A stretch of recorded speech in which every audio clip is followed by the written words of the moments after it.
Tension erupts on Delancey Street. Catherine Doyle, the most powerful female billionaire in Philadelphia, stands face to face with Andre Williams, the garbage collector who managed to do what she, with all her wealth and influence, could not: make her daughter feel safe. "Who do you think you are?" Catherine snapped, her breath trembling with fury. "You think you understand my daughter better than I do?" Andre calmly placed his dust-covered glove on the trash bin, lifted his head, and looked straight at the trembling woman. His voice was deep yet steady. "I don't need to understand. I just need to listen." "Listen to what?" Catherine stepped closer, her eyes blazing. "The girl hasn't spoken a word in 6 years."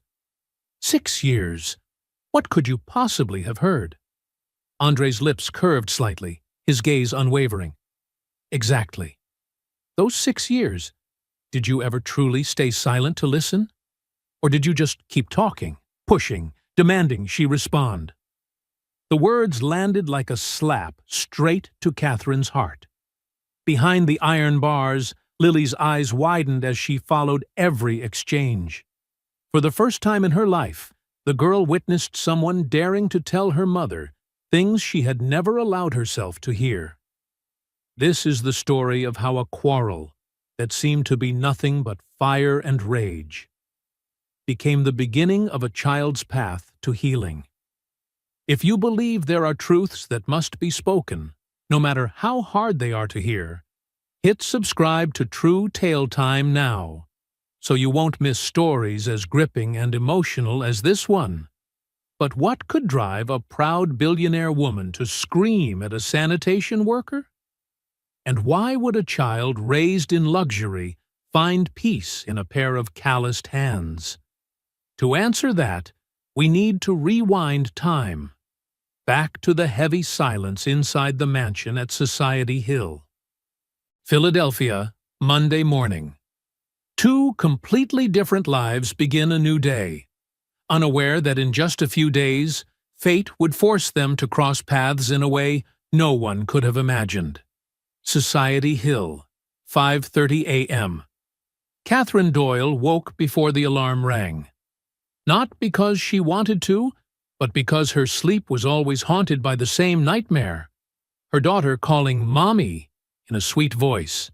And then, upon opening her eyes, the cruel reality would crash down. 6 years had passed, and she had never once heard that voice. Lying on the king-size bed, Catherine gazed out the third-floor window. Outside, Society Hill was waking up. The red brick houses from the 18th century stood in neat rows like old soldiers, silently guarding the secrets of the past. "Damn it," Catherine muttered, eyes glued to her phone. 47 emails had arrived since just 11 p.m. the night before.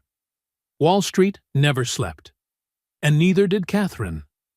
But before the emails, she carried out the habit she had kept for 4 years: listening.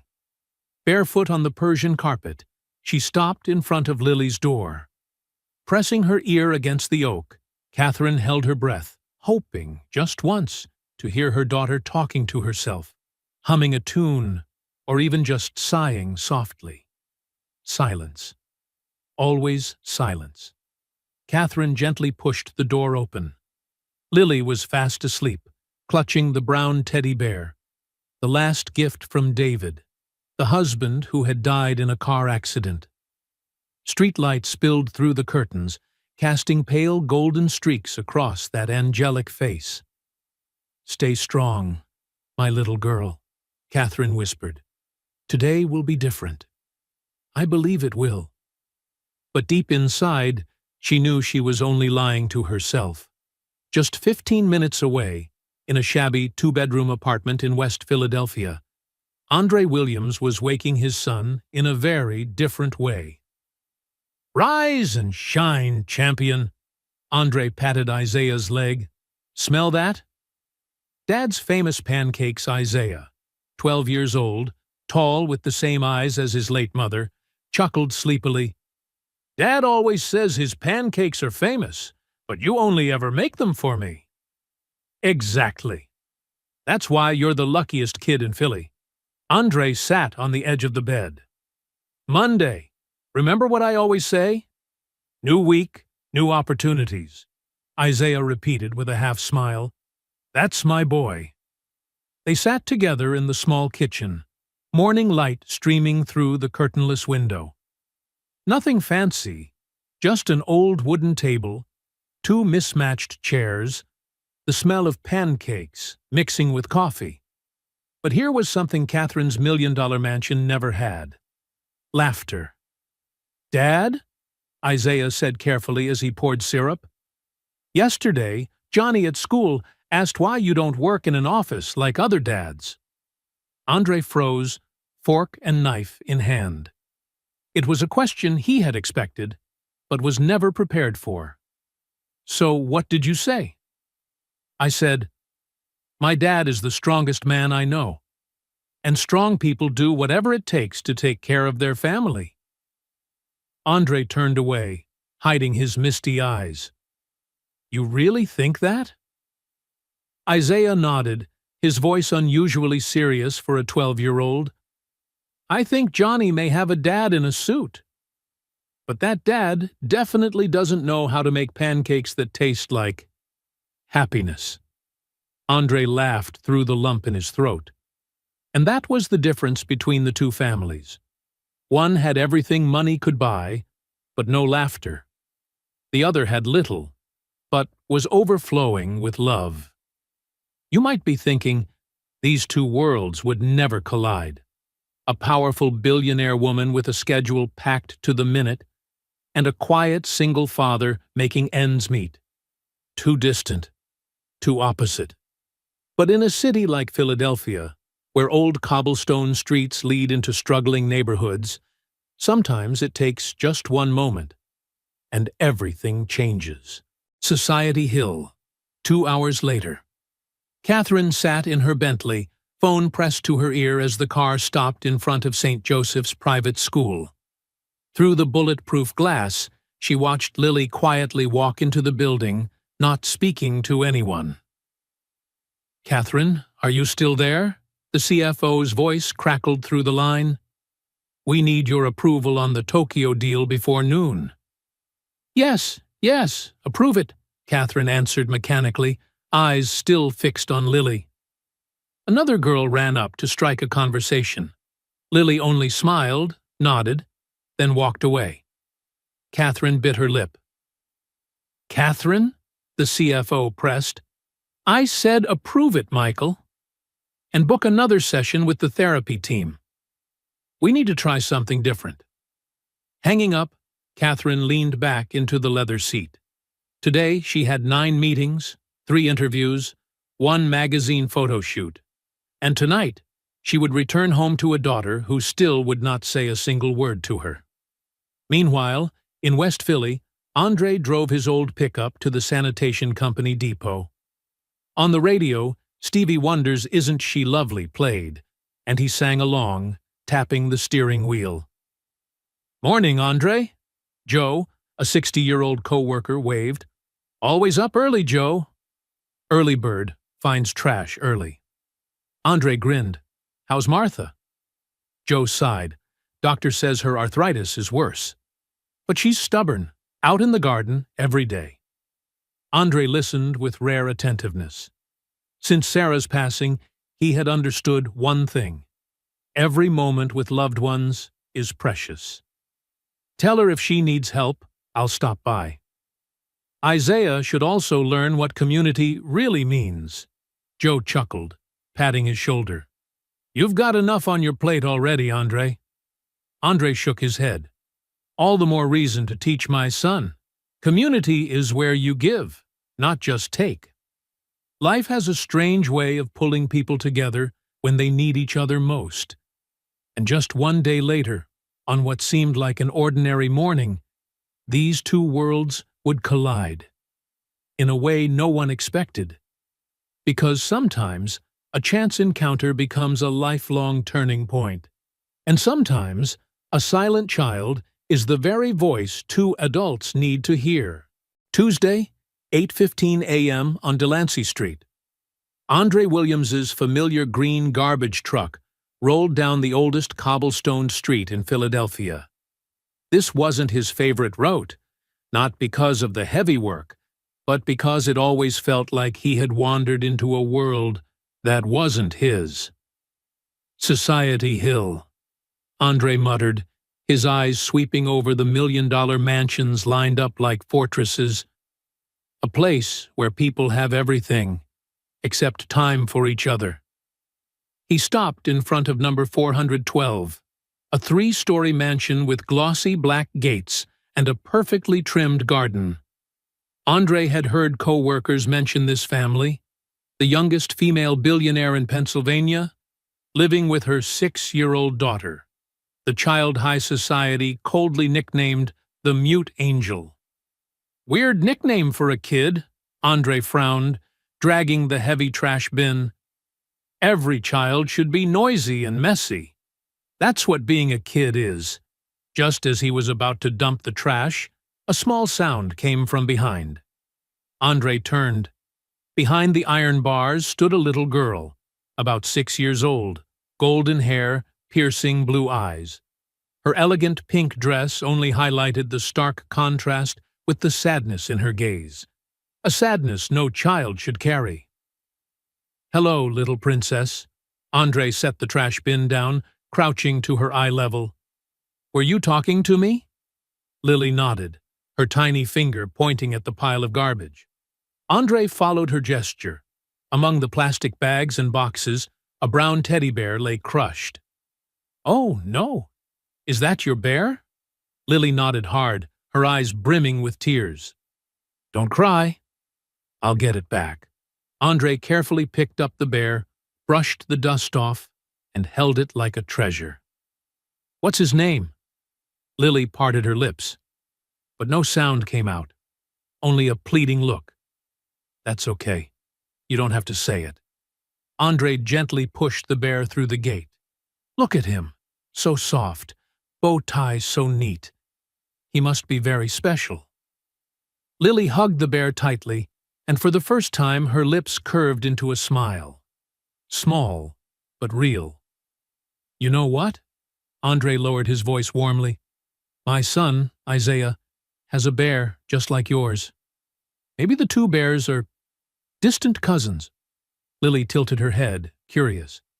Every night Isaiah tells his bear stories. About school, about dreams, and even about missing his mom. Talking to a bear is easier than talking to people. Because bears don't judge. They just listen. In that moment, something miraculous happened. The girl who had been silent for 6 years found the first person who made her want to communicate. Lily pointed at Andre, then at herself, then hugged her bear tightly. "You're asking if bears can hug too?" Andre chuckled. "Of course. And those hugs are magical. They make everything feel lighter. To you, this might seem like nothing more than a passing conversation. But to Lily, it was the first time she felt no pressure, no force to speak. Sometimes, the smallest moments plant the seeds for the biggest changes. And this was the very first seed. In the second-floor study, Catherine Doyle was glued to her laptop when Maria, the maid, burst in, alarmed. "Signora Catherine, come quickly! Lily is outside with the garbage man!" Catherine shot up, her heart pounding. "What? She's never gone outside on her own." She rushed to the balcony. The sight before her made her grip the railing tight. Lily, the daughter who had never let anyone near, was listening intently to a strange man, and even smiling. "Oh my God," Catherine whispered, her eyes wet. She's reacting." Lily pointed, nodded, even giggled. Reactions Catherine had begged for over 6 years and never received. In that moment, Catherine, the woman who controlled everything in her life, was shaken by a realization. There were things she could not control. And maybe That was exactly what her daughter needed. Out in the yard, the conversation continued.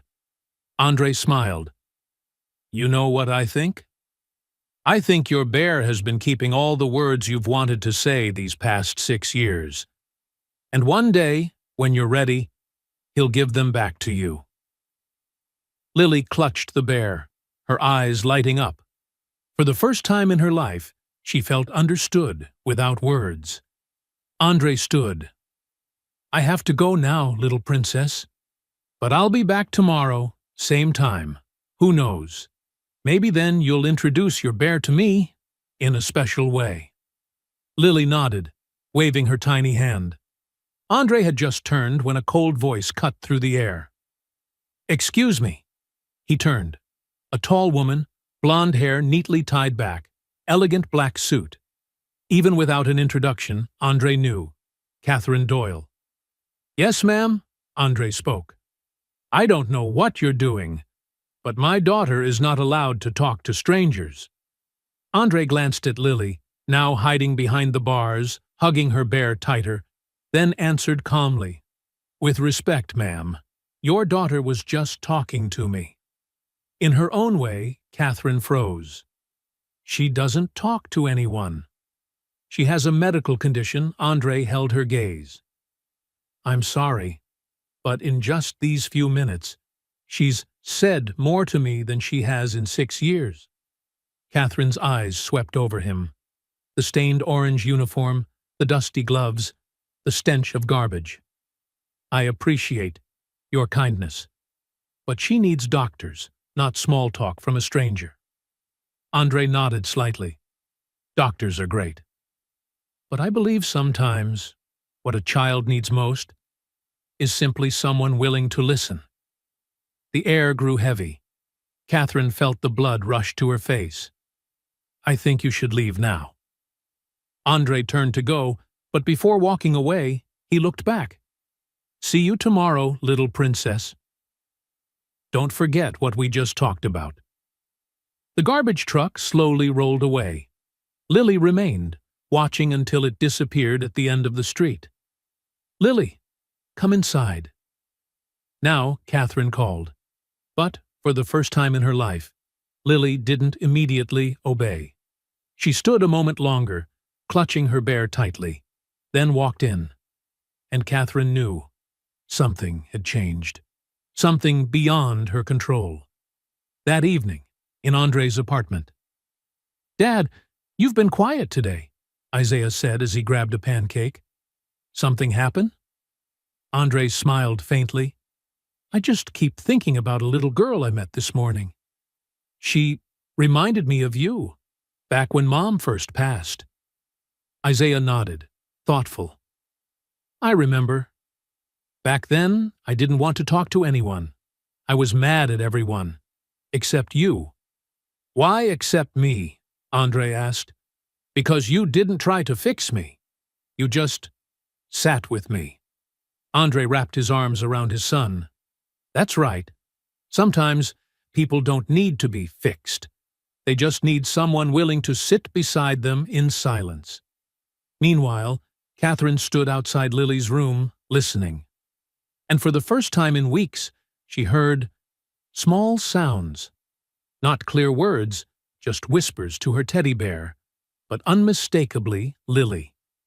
Tears streamed down. Catherine leaned against the wall. 5 minutes? 5 minutes with that man? Did what I couldn't do in 6 years? The answer, though she wasn't ready to admit, was undeniable. Andre had given Lily something all her wealth could not. Unconditional acceptance. But this was only the beginning. Because in the days that followed, as Andre kept showing up and Lily kept changing, Catherine would face the hardest question of her life. Would she have the courage to admit she had been wrong? And that fiery argument you saw at the beginning was the result of 3 months of tension, misunderstanding, and finally, a heartbreaking truth they both had to face. What began as a chance encounter quickly became a daily routine. and Catherine could no longer ignore it. Every morning at 8:15, Lily waited by the window. And every morning, Andre spent 5 to 10 minutes talking with the girl through the bars.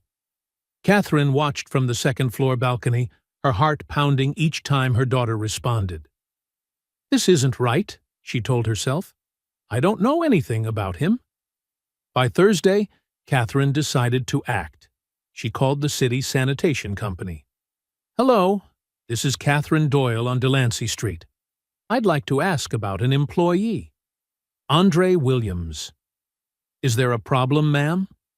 The supervisor's voice sounded worried. "I just need to know what kind of person he is." "Andre? He's been here 4 years. Never late, never complains, always does more than his share." "Why do you ask?" Catherine hesitated.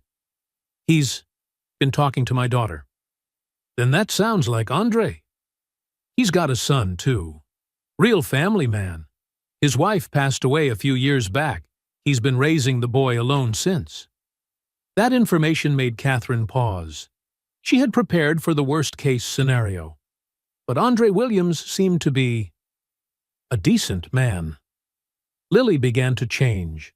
Small things, but clearly visible. On Monday, she finished her breakfast on her own, something that had never happened before. On Tuesday, she placed a drawing on the windowsill, an orange garbage truck, and 2 tiny figures, one in orange, one in pink. On Wednesday, Maria reported to Catherine, "Senora, Lily smiled today."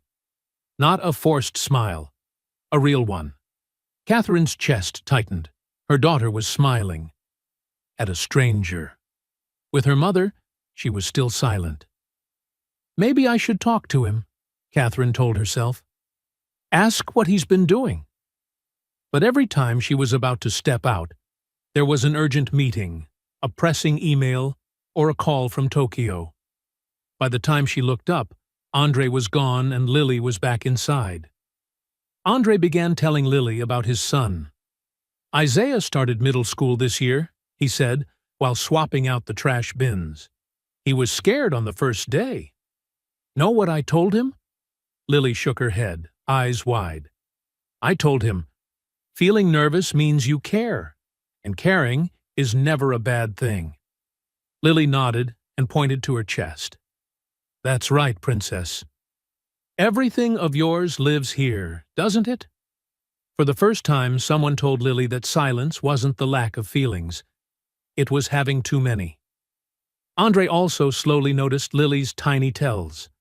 She hugged her teddy when sad, pointed to the sky when happy, and always looked west whenever he left, the direction where her father had died on his way home. "You miss your dad, don't you?" Andre asked softly one day. Lily nodded, eyes reddening. "Missing the ones we love is normal. Isaiah misses his mom every single day. Love doesn't disappear when people go. It just changes shape." You might think these were only brief chats through the bars, but for Lily, they were the first bricks of a bridge, from isolation to connection. And for Catherine, each smile, each look from her daughter cracked her shield of control. One more fissure at a time. Catherine began rearranging her schedule to quietly observe. She saw that Andre didn't just talk. He listened. He truly listened. Lily pointed at a bird. Andre talked about birds. She pointed at clouds. He described their shapes. She pointed at her chest. He spoke about love. He's teaching her that communication doesn't require words, Catherine suddenly realized, and that she deserves to be heard. But the more she watched, the more guilt gnawed at her. Why was her daughter more at ease with a stranger than with her own mother? One Friday morning, Catherine decided to walk down to the gate. "Mr. Williams." Andre turned and nodded. "Miss Doyle." "Good morning. I want to thank you for being kind to Lily. She's a special girl. It's easy to be kind to her." Catherine glanced at Lily standing behind the bars as usual. "May I ask, what do the two of you talk about?" "Everything and nothing," Andre smiled. Today, she turned clouds into animals. Yesterday, she hummed the song her Teddy likes. She hummed? Catherine startled. Lily hasn't made a sound in years. Maybe she just needed someone to hum along. In that moment, Catherine understood. The problem wasn't that Lily couldn't speak. It was that she hadn't met anyone worth speaking to. Everything flipped when a paparazzo snapped a photo of Lily and Andre. The headline was explosive. Billionaire lets daughter play with sanitation worker. Scandal. The image spread across the internet. The board of directors called an emergency meeting. "Catherine, this is damaging the company's image," the chairman said. "Investors are asking questions." "What questions?" "About my daughter talking to a kind person? About your judgment? About your priorities? About whether you can separate private life from business responsibility?" Catherine felt the world she had built begin to wobble. All because her daughter had finally found joy. Catherine made a decision. This connection had to end. When Andre arrived as usual, she was already standing at the gate. "Mr. Williams, we need to talk." "Yes, this has to stop. Your conversations with my daughter, they end here." Andre looked at Lily behind the bars, the confusion flooding the girl's eyes. "May I ask why?" "Because this isn't appropriate. You don't understand her history, her needs." "What needs?" Andre gently cut in. "The need to be listened to be understood, to feel that her thoughts have value. You don't understand." "No." Andre remained calm but firm. "You don't. For 6 years, she's been trying to tell you something. You haven't listened. You've tried to fix her." Catherine choked up. "She's my daughter. I know what's best for her. Do you? For the last 3 months, I've watched her come alive. And now you want to take that away. Just because some guy with a camera says it doesn't look good. Who do you think you are?" Catherine's voice shook with anger. "You think you understand my daughter better than I do?" Andre set his dirty gloves on the trash bin and looked straight into the eyes of the tightly wound woman. "I don't need to understand. I just need to listen." "Listen to what?" Catherine stepped closer. "My daughter doesn't speak. 6 years without a word." "Exactly." Andre stayed composed. "And in those 6 years, have you ever truly been silent enough to hear her? Or have you just kept talking, hoping she would answer?" Catherine felt as if she'd been punched in the gut. Behind the bars, Lily stared, unblinking. For the first time in her life, someone was telling her mother what her mother needed to hear. "She doesn't need to be fixed," Andre continued. "She needs to be accepted. She needs someone who can sit with her in silence without feeling threatened. She needs—" "That's enough," Catherine snapped. "You have no right to tell me about my child." "Then what right do you have? To keep your child from being happy?" The question struck Catherine like a blow. For the first time, she faced the truth.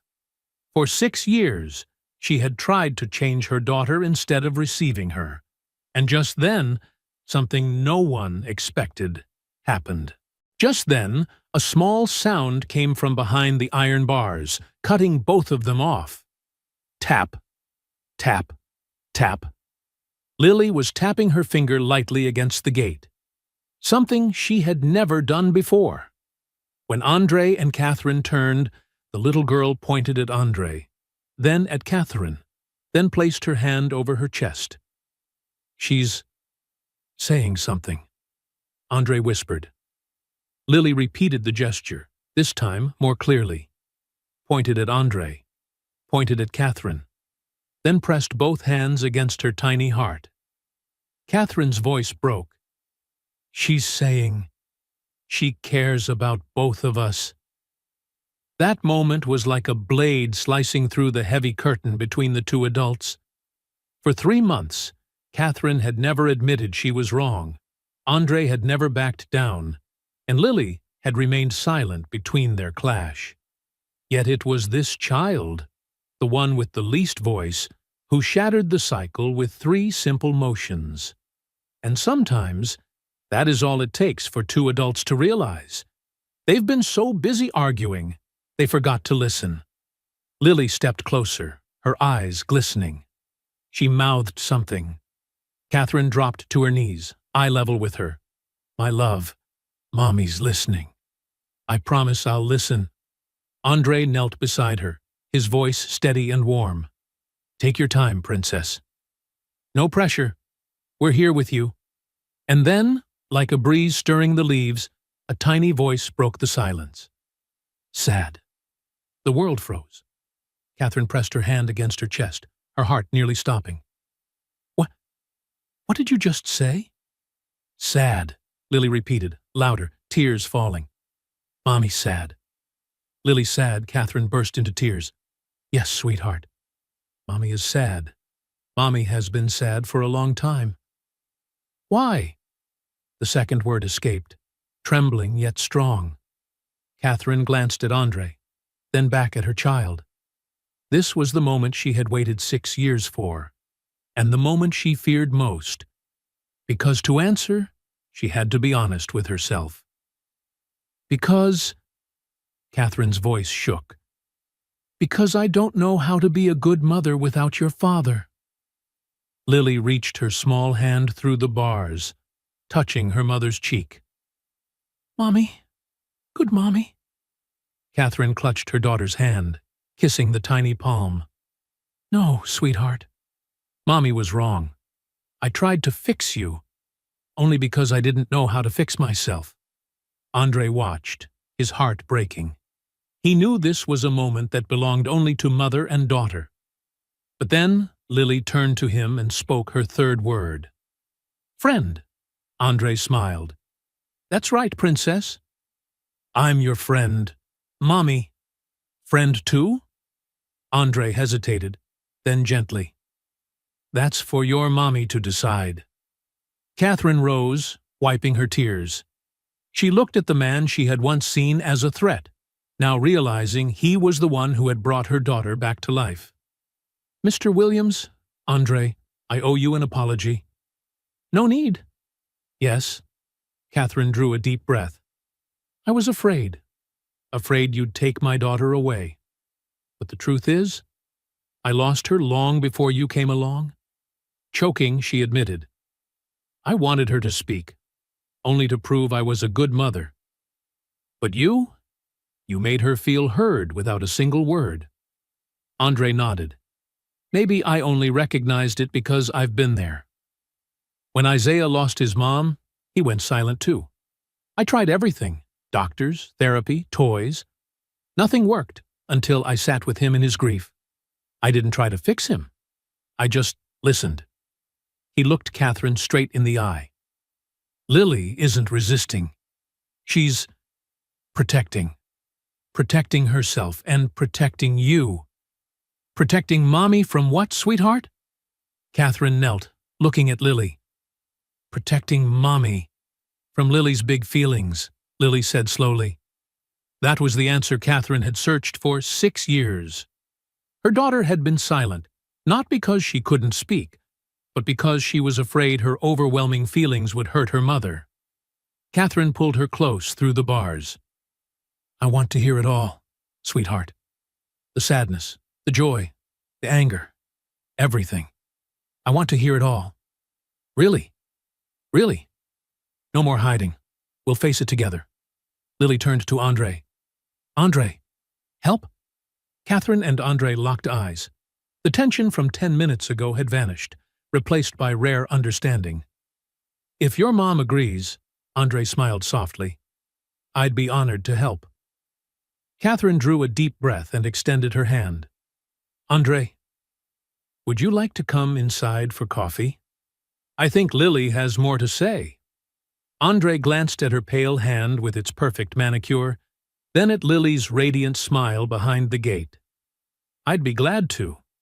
And when the iron gate swung open for the first time in 6 years, it wasn't just Andre who stepped inside. It was hope, healing, and the chance for a family to be reborn. Lily sat between her mother and Andre on the leather sofa. She still clutched her teddy bear, but now she spoke. Not much, but steadily. Each word was as precious as a diamond. "Bear's name? David," Lily whispered. "Like Daddy?" Catherine choked up. "Yes, sweetheart. Just like Daddy." "Daddy? In heaven?" "Yes, in heaven." "Daddy? See Lily talk?" "Of course. And he'll be so proud of you."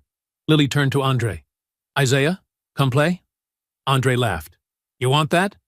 "Yes, Lily, teach Isaiah about bears." In that moment, Catherine realized her daughter had never needed to be fixed. She only needed to be loved, understood, and, above all, accepted. But the story doesn't end here, because a breakthrough is only the first step.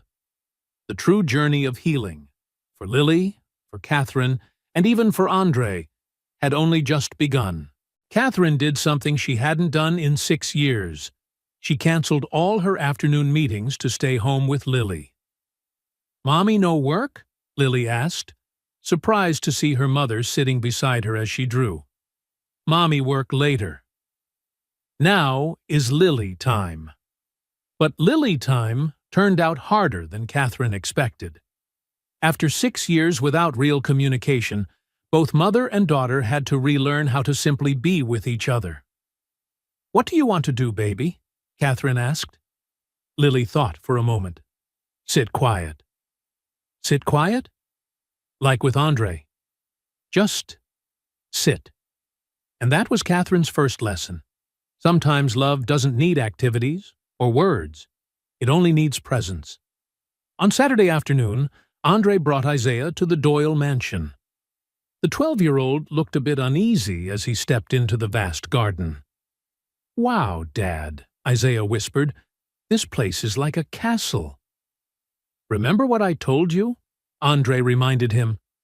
"What matters isn't what people have, but who they are." Lily was waiting by the door, still clutching Teddy David. Seeing Isaiah, she stepped out, then froze, shy. "Hi," Isaiah said gently. "I'm Isaiah. My dad told me a lot about you." Lily looked at Andre, then back at Isaiah. "Hi, I'm Lily. Dad said you have a teddy named David," Isaiah continued. "That's a cool name." "Like Daddy," Lily lifted the bear. "Daddy in heaven." Isaiah nodded. "My mom's in heaven, too. Sometimes I talk to her in my dreams. And something magical happened. 2 children, one who lost a mother, one who lost a father, found understanding in each other without many words. Not everything was smooth. Lily spoke more, but also began to express feelings she had hidden for 6 years. One night, she grew angry because Catherine had to work late. "Mommy lied," Lily cried. "Mommy say no more work." "Baby, sometimes Mommy must work. But Mommy will be home soon." "No! Daddy say be back soon. Daddy never come back." In that moment, Catherine understood. Lily wasn't just afraid of speaking. She was afraid of trusting. Catherine knelt down, hugging her daughter. "You're right. Daddy promised to come back, but he couldn't. Mommy is different. Mommy will always come back. Promise." "I promise. And if you're worried, you can call Andre. He'll stay with you until Mommy returns." Catherine began inviting Andre and Isaiah for weekly dinners. Those meals quickly became the most precious moments for both families. But it wasn't always easy. Sometimes Isaiah felt jealous about sharing his dad. Sometimes Lily grew upset because Isaiah spoke freely with Andre. Sometimes Catherine and Andre clashed over parenting styles. "This is harder than I thought," Catherine admitted one night after the kids were asleep. Good things usually are. Andre smiled. But look at them. See how far they've come. And Catherine learned this. Family isn't perfection. Family is choosing to stay together, even through the hard parts. Catherine woke at 6:30, not because of work, but because of laughter from the kitchen. She came downstairs to find Andre teaching Lily and Isaiah how to make pancakes. "Mommy!" Lily ran to hug her. "Andre, teach me cook!" Catherine looked at Andre, who smiled. "Hope you don't mind." Isaiah wanted to share the Williams' famous pancake recipe. "I don't mind at all." In that moment, Catherine realized life could be different. Not the flawless one she had tried to build, but the beautiful chaos of a real family. "Lily!" Catherine called as she watched her daughter playing with Isaiah in the garden. "Come here, sweetie." Lily ran over, no longer shy or fearful. "Yes, Mommy?" "Mommy just wants to say, I'm proud of you. Not because you talk more, but because you are being yourself." Lily thought for a moment. "Mommy different too." "How am I different?" "Mommy, listen now. Before, Mommy talk. Now, Mommy, listen." The truth was undeniable. Catherine had learned the greatest lesson of her life. Sometimes the best kind of love is the silence of listening. One late autumn afternoon, Catherine stood at the window watching Andre teach Lily and Isaiah to rake fallen leaves. The three of them laughed together in the crisp air. Maria came near. "Señora, you look happy." "I am," Catherine smiled. "For the first time in years, I am truly happy." "Mr. Andre? He's a good man." "Yes, he is." "You think maybe someday?" Catherine looked at Maria, then back outside. "I don't know what the future holds, Maria. But I do know this. Whatever it is, we are building something beautiful." In the yard, Lily ran inside, arms full of golden leaves. "Mommy! Look! Isaiah, teach me make leaf crown." Catherine knelt down as Lily placed the crown on her head. "It's beautiful, baby." "Like family," Lily said seriously. "Different pieces, but beautiful together." Catherine hugged her daughter, glancing over her shoulder to see Andre and Isaiah walking up. "Yes, sweetheart. Beautiful together." They didn't know what the future would bring. They didn't know if Catherine and Andre would ever become a couple. They didn't know how big the next challenges might be. But they knew one thing. They had learned how to love without control, to listen without fixing, to be together without perfection. And perhaps that is the most important thing a family can have. Life rarely closes with an absolute ending, but sometimes new beginnings are more beautiful than old conclusions. And sometimes family isn't where you are born. It's where you choose to belong. Catherine, Lily, Andre, and Isaiah were writing their own story, finding each other in the most unexpected moments, and learning how to become a family in their own way. Because the best things often come from the places we least expect. And sometimes love doesn't need words. It only needs presence, listening, and acceptance. If you found meaning in this story, remember, by truly listening, we can change someone's life. And sometimes, the greatest miracles begin with the smallest gestures. If you enjoyed this video, don't forget to hit like, subscribe to True Tale Time, and turn on the notification bell so you won't miss the next stories. Tell me in the comments, what small moment once made you feel truly heard? Share it below, because somewhere out there, your story might be the miracle someone else needs.